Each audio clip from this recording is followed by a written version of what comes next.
mutton biryani প্ৰথম কেৰাহীত দিলোঁ তেল কেৰাহীখন অকণ গৰম হ'লে ৰ'ব লাগিবতো লৈ পেলাই দিলোঁ তেল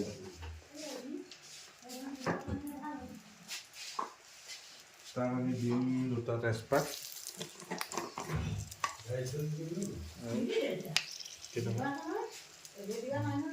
অকণমান চেনি দিম কালাৰৰ কাৰণে এতিয়া আমি একদম অকণমান নিমখ তাৰ পাছতে দিম মছলা আকৌ তাৰ ওপৰত দিম অলপ এইটো হৈ গ'ল বিৰিয়ানী মছলা বৰ বেছি দিব নালাগে কিন্তু জেনেৰেলি মই বেছি মছলা দি খানা নবনাওঁ কিন্তু এইবোৰ বনালে উপায় নাইকিয়া অকণ দিব লাগিব তাৰ পাছত দিম অকণমান কাশ্মীৰ কালাৰটো ধুনীয়া হ'বৰ কাৰণে তাৰপৰা অকণ জ্বলা হ'বৰ কাৰণে নৰ্মেল ব্ৰাউন কালাৰটো ধুনীয়া কালাৰ এটা আহিছে বুলি ভাবিছোঁ তাত আমি এটা একদম বইল কৰি থোৱা আলু আৰু মটৰ ভাজিম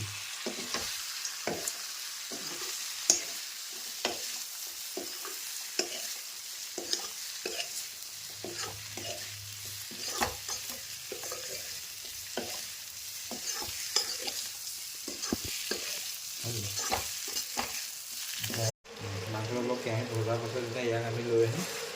কুকাৰলৈ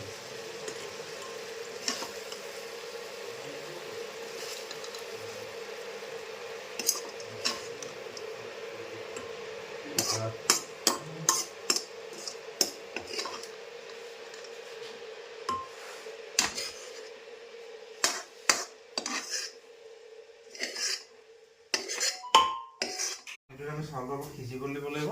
পানীটোত চাউলটো সিজাৰ পিছত ইয়াৰ ওপৰত আকৌ চাউলটো এড কৰি দিম এয়া চাউল বাচমতি চাউল আমি এয়া পানী দি দিছোঁ কেলৈ কুকাৰলৈ দিলোঁ তাৰপৰা আমি দিম half boil rice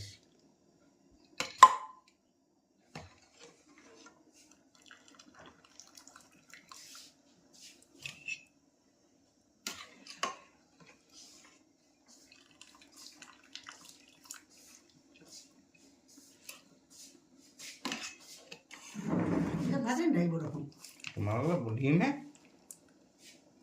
biryani ready বিৰিয়ানীটো এইটো মাংসটো খাব কথা মটনটো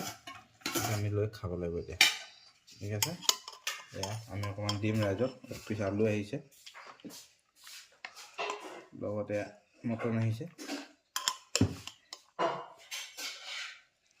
মটন